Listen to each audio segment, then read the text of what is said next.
4 καλούνται ακόμη να σηκώσουν ατομικά το βάρος διαχείρισης των υγρών αποβλήτων, επιβαρύνοντας τον οικογενειακό τους προϋπολογισμό.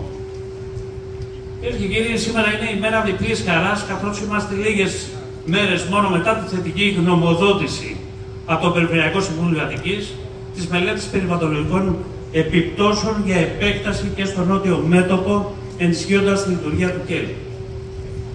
Γνωρίζω ότι η ΕΔΑΠ καταβάλλει προσπάθεια να ξεπεραστούν οι καθυστερήσεις, ώστε άμεσα να επανακινηθεί και το έργο στα γλυκά νερά, που βρίσκεται λίγο πριν την ολοκλήρωσή του.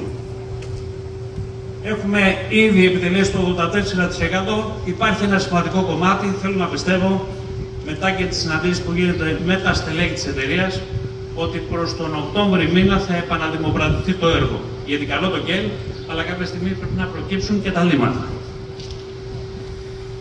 Με την αποχέτευση της Παιανίας, νομίζω ότι θα είμαστε λίγο πιο σύντομα.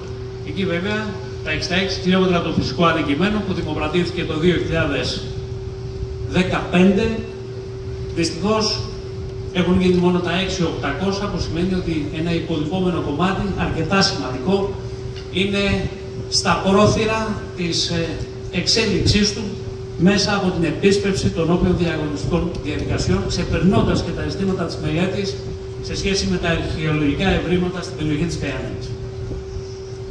Έχουμε εργαστεί στενά με τη διοίκηση της ΕΔΑΠ, με όλα τα στελέχη, προς αυτήν την κατεύθυνση, και θα ήθελα από το βήμα αυτό να ευχαριστήσω κάθε μία και καθέναν εμπλεκόμενο για την προσπάθεια που έχει καταβάλει τα τελευταία χρόνια. Κυρίες και κύριοι, είναι γνωστό ότι η κατασκευή του ΚΕΛ άργησε. Το μαρτυρούν οι καταδίκες της χώρας μας από την Ευρωπαϊκή Ένωση.